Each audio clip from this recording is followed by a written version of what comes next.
Hello, hello, gorgeous people. It's time for Live It Live. Oh, I missed you guys last week. I mean, nobody's here yet, but hi. Come to me, come to me. I'll give it a few minutes while people get on. Excited to be with you guys today. I missed you last week. We were up in the mountains, in and out of service, but mostly out of service the whole time. It was kind of awesome. It was great when you're not holding your phone all the time. You're not holding your computer isn't on all the time. I love all of the things, but sometimes it's just nice. There's Amy. Hi, babe. Good to see you. Thanks for being here. Welcome, welcome, welcome. And y'all jump in the comments and say hi. Tell me where you're from. I love knowing where everybody's from. I am pulling myself up, and I'm going to put in the comments some really awesome things. So links to two things. We have a link to where you can find the weekly passages from Kirby and Fiona and Wildlife and the other wildlife leaders. So good what's happening here. Hi, Caesar. Good to see you. Welcome. And also how to join our wildlife community. If you're not part of a small group, y'all, I know mine is so good. I love being with these incredible family where we just go deep, y'all. It is good every single time we meet, and there's groups, y'all, in practically every time zone. I mean, we are literally all over the world. So I'm gonna post this in the comments so you can check it out. Would love to see you in our groups. It's super cool. So I'm posting that right now so you have all the deets. So welcome, welcome. Let me know where you're from, and yeah, share this if you wanna get somebody else in on the fun. I'm actually going to share it right now to a few of my places so more people can come join in. And then I'm going to jump in to a question that I'm going to ask, and I'm super excited about it. Okay, let me just share a few more places. Cool. All right. Hey, William, good to see you, my friend. Yay. Okay. So I'm going to jump in, and we won't be long. It's just like a midday little just love hit. It's like Live It Live. Like, what is Live It Live? It's like, guys, I feel like I, for one, lived so long asleep at the wheel. I lived so long just kind of in the background. Not really. It's almost like we were just waiting for heaven. We were just waiting for, when is the next big thing going to happen? And when I realized that the next big thing is my present moment, my right now, because he's in me, and this moment that I get to share with the everlasting, like, right here and right there. And you, like, that changes everything, right? When we get out of just surviving life. And so that's why, like, even when I came up with Live It Live, like, the idea of jumping into life, all in, right? So please jump in the comments, tell me where you're coming from, and say hi, because I'll talk to you. I'm watching the comments the whole time. So, okay, but I'm going to jump into this. So I want to say, what is your true nature? What is your true nature? What if I told you it's not your personality, it's not your ethnicity, it's not your upbringing, it's not your religious inclination, whatever. You know what I'm saying? It's not any of that. Your truest nature is, it's grand, it's glorious. Hi, Julius. Good to see you. Your true nature is glorious. Your true nature is whole. Your true nature is perfect. Your true nature is total peace that passes all understanding. Your true nature is love personified. Your true nature is the hope of glory. Your true nature is it's faith in action. Why? Because when Jesus was here, he lived in a body, but guess what? He wasn't that body. That body didn't just define who Jesus was, right? Good to see you too, Julius. I wish this was Zoom so I could actually see your faces, but just keep talking to me in the comments because I love it. But if Jesus lived here in a body, but not as a body, then what does that look like for us? What does that look like for me to actually walk and live in my true nature? What does it look like for you to walk and live in your true nature? Hebrews 3:1 says, therefore, holy brothers, You who share in a heavenly calling. You share in a heavenly calling right here. I'm sitting at a table. There's tree. Oh, can you guys see the trees? I got flowers out there, but the trees are changing. We are straight into fall here. We got yellows and reds, and everything is just like, and it's raining leaves. My yard is all yellow covered in leaves. But how quickly the seasons change. And when I just think about our true nature never changes. We have been the beloved of God from the beginning of time. This is everything. Like, our true nature is in Christ, is like this. We share in a heavenly calling. And so we consider Jesus the apostle and high priest of our confession. So we talk here a lot on Live It Live is, what are you saying? What are you proclaiming about your life, right? And so let's consider Jesus a little bit more. So I'm going to take us to Matthew 7. And Jesus is speaking. Is Jesus speaking as a limited man? Do you ever feel limited? Do you ever feel, Julius, do you ever feel like limited because of maybe you don't know everything you want to know, or maybe you don't possess the knowledge for this, or maybe where you live? I don't know. Like, there are times that I used to feel limited.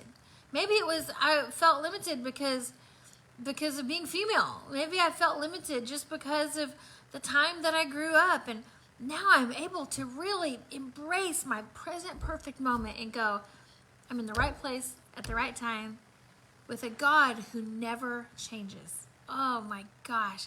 And so Jesus is speaking not as a limited man at all.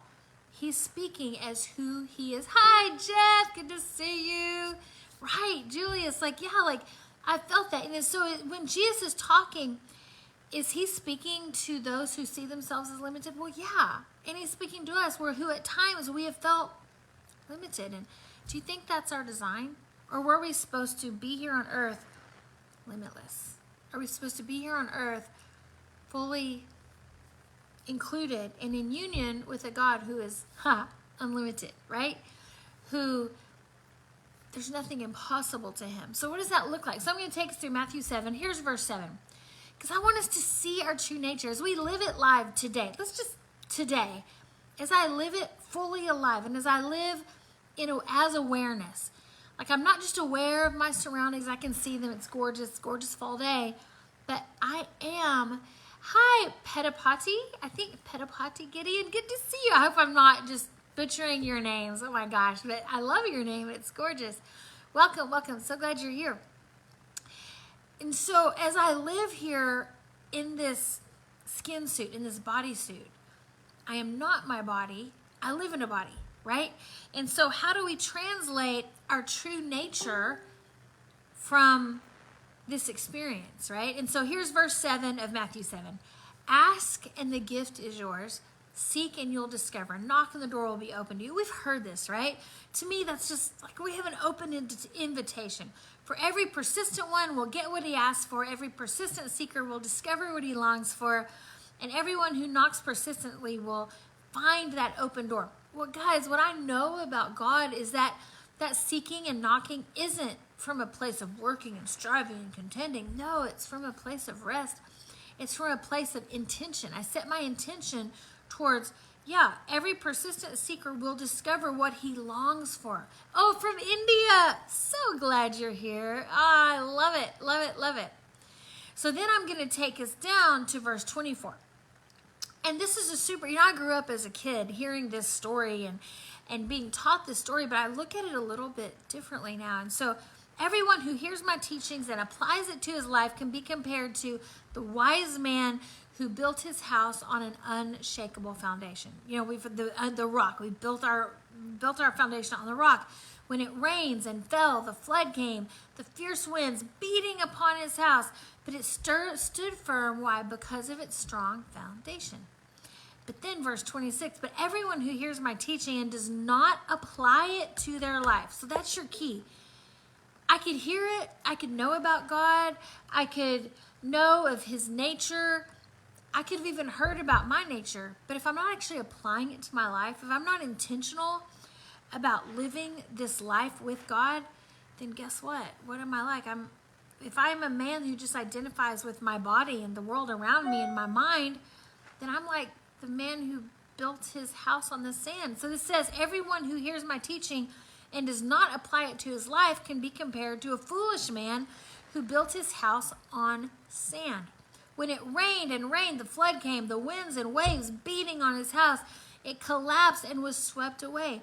This verse isn't about, y'all, you can get to a place where there's no more wind, there's no more rain, there's no more waves. It's not that. It's when we have our strong foundation, when we know our true nature, when we are applying our true nature to our everyday, guys, the wind can come and all this stuff comes. Guess what? I'm not like a child that's just like whipped to and fro. No, there's something inside of me as I live it alive, as I live it in awareness, as I live it fully in union with who I am in Christ. Whoa, then all of a sudden living here on earth, living heaven revealed on earth actually looks like something. It looks like something on Wednesday in the middle of the week during my job. It looks like something on Thursday. It looks like even when my boss comes in and is having a rough day and kind of takes it out on me, I know my true nature, and I don't even have to take it personally because I just release peace into the room. I pray for peace no matter what's going on because that's my nature, right? And so we've built our house on a rock. We stay firm. It's our true nature. This is our spirit man, right? We live in direct touch with an infinite being. We have this house on a rock. It's our true nature. We are in union with an infinite being who has brought us, God, the creator of the universe, the ancient of days. Jesus has brought us into union, into our infinite beingness. This is huge. This is built on a solid foundation. So then verse 28 says, by the time Jesus finished speaking, the crowds were awestruck by his teachings because, why? His words carried such great authority, quite unlike the religious scholars. I don't know about you, but I've definitely heard a lot of religious scholars that didn't reveal to me and didn't help me live aware of my true nature, and not judging them. I'm just saying, man, thank God for Jesus. Thank God for the truth and union of our awareness. Thank God for the truth of love that has perfect success and can't fail. Oh, it's ours today. And so we are an infinite being rather than just a human being, right? We are, and it's more than just the words of a prayer. Like, oh, did you pray the salvation prayer? Did you say the correct words? What if you didn't say the correct words? Are you in? Did you get that ticket, that get out of hell free pass? Like, no, like some religions call it liberation. Well, it's the presence of God. It's our true nature. It's our original design. It's salvation. It's becoming aware of who we are in this infinite beingness that God gives us, right? That God reveals to us. It's living alive. It's living in the fullness of who we've always been before the foundation of the world. I'm tagging you into this. Why is this important?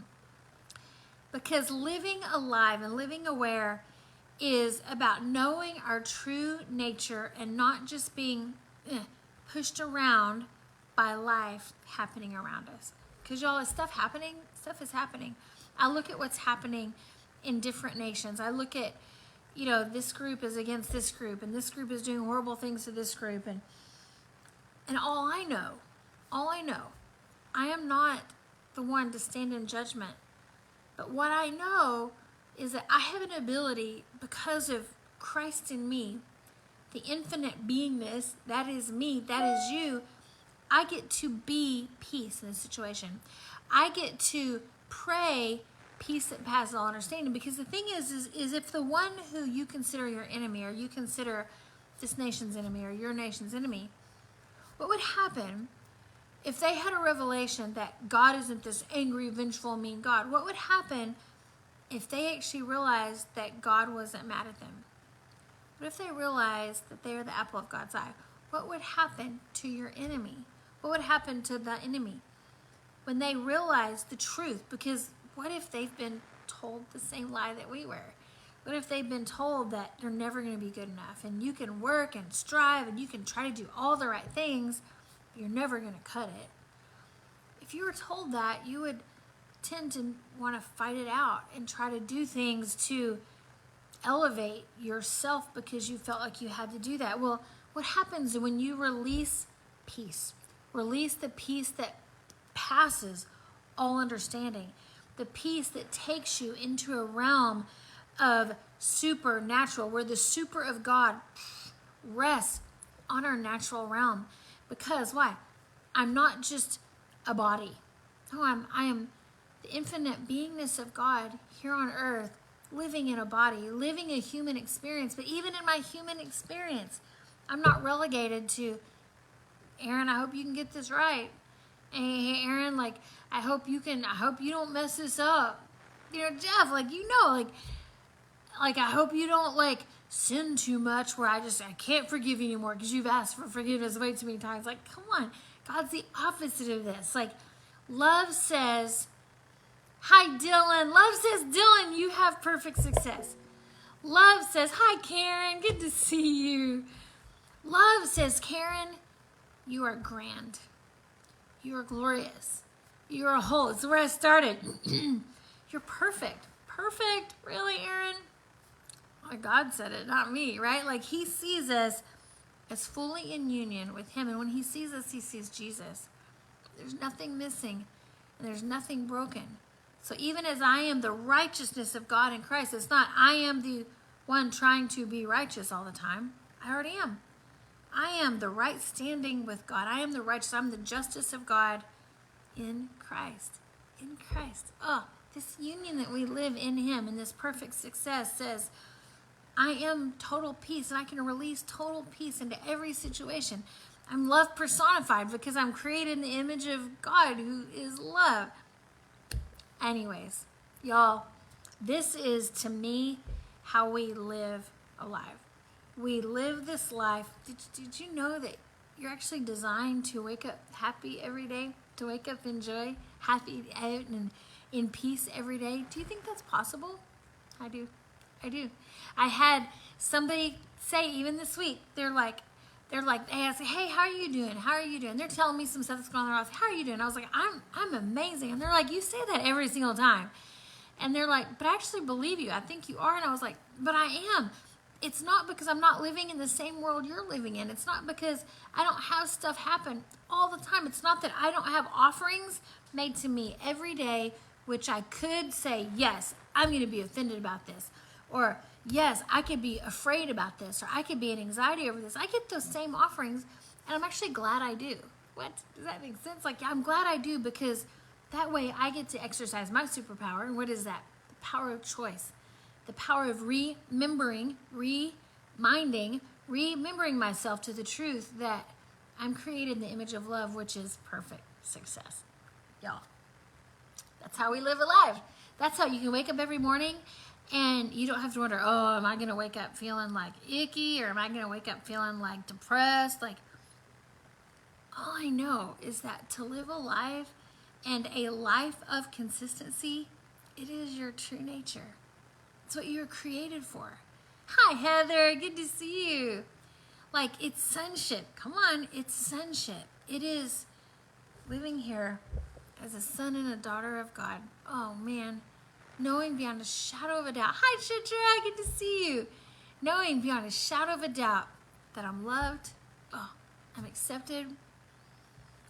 I'm elevated in God's heart and mind, right? I'm not trying to make him human. But he has elevated me to a place of authority and peace and love and success far beyond what I have even experienced yet. But guess what? The more and more we believe in our true nature, the more our experience will line up. So y'all, I love this message. I love living alive with you guys. I just want to say, live it live every single day. But come join me every Thursday. I'm here, unless I'm in a mountain with no service like last week. But I missed you guys. Thanks for being here. Hey, I added in the comments, if you're not part of the wildlife community, jump in. We have groups in so many time zones, in so many countries. It is so easy to get connected with a family who will encourage you in your nature, encourage you in your experience will love on you and bring the truth. We have this incredible church family in Sri Lanka and the world, wildlife world, that is bringing truth and bringing justice, and it's gorgeous. So y'all, check out the comments. If you're not in the wildlife community, jump in. And also you can find the weekly messages. I put the link to that in YouTube. So you guys have an awesome day. I love you. I love being with you. Thanks for the privilege. I'm so blessed, like Herbie and Fiona, to be able to do this and just join with my wildlife family on a weekly basis. So yeah, I hope you guys have a great day. I am going to go outside and enjoy this awesome fall, colorful rainbow of color and life, and going to go enjoy some fresh, cool air. So hope you do the same. Have a great one. Ciao, y'all.